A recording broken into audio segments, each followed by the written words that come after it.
Yawn mga idol, ito na ang main event sa araw na ito, laban ng Meralco Bolts kontra Magnolia Chicken Templados Hot Shots. Unang basket mga idol ay para Meralco Bolts galing kay Brandon Bates. Maaga namang nasaktan itong si Chris Banchero matapos ma-finger ang kanyang kamay. Solid 5 points naman para kay Brandon Bates matapos ang basket na ito.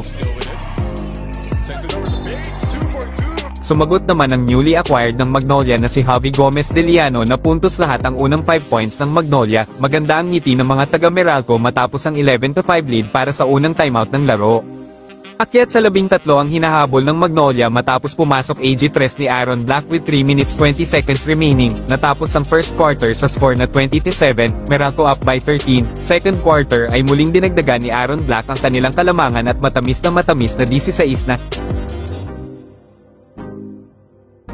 Isang minuto pa lang ang nakalalipad ay napa-timeout na naman ang Magnolia dahil nilalayuan na naman sila lalo.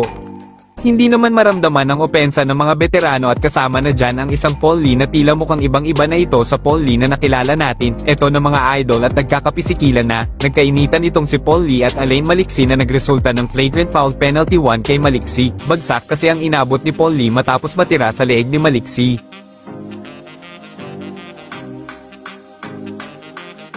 Muling nabuhayan ng mga Magnolia fans matapos maibaba sa 9 na lang ang hinahabol nila. Pisikalan ulit mga idol matapos bumagsak si Ian Sanggalang matapos tamaan ito ni Brandon Bates.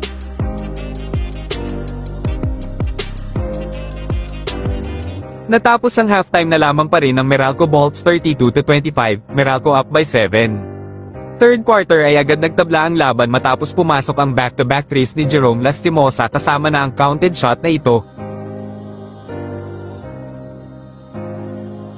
Nakuha na nga ng hot shots ang kalamangan for the first time after ng 16-point lead ng Meralco at believe it or not ay unang puntos ni Zave Lucero sa larong ito, nabalik naman sa 4 ang kalamangan matapos pumasok ang counted shot ni CJ Cancino. Tuloy-tuloy pa rin sa third quarter ang pisikilan kung saan tinamaan naman si Bong Quinto ni De La Rosa na nagresulta ng technical free throw para sa Meralco Bolts. 4 minutes 8 seconds remaining ay 5 pa rin ang hinahabol ng Magnolia pero nadedehado na sila dahil dinala na nga sa hospital itong si Ian Sanggalang dahil sa fracture sa ilong.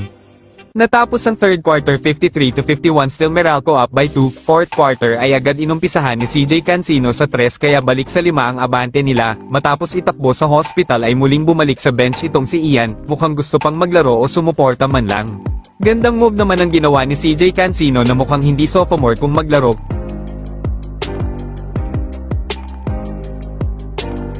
Timeout ang tinawag ng Meralco matapos bumaba sa 5 ang kalamangan nila mula sa sample with 5 minutes and 45 seconds remaining for the final quarter. 2 minutes 9 seconds ay 1 possession ball game na lang ang advantage ng Magnolia. Baba sa 2 ang lamang matapos pumasok ang 3 ni Zave Lucero, at believe it or not, balik sa Magnolia hot shots ang lamang matapos ang pangalawang 3 ni Lucero sa crucial time. Nakuha ng Meralco ang panalo matapos ang winning shot na ito ni CJ Cancino. Cancino against Lucero. CJ. Tough shot off the glass. Gawing mas exciting ang panonood mo ngayong muling pagbabalik ng PBA at ngayong pre-season ng NBA. Isama mo pa dyan ang bakbakang playoff sa MPBL. I-click mo na yung link ko na nasa aking comment section para ikaw ay makapag-register at maaaring makakuha ng up to 7,700 pesos sa first deposit mo.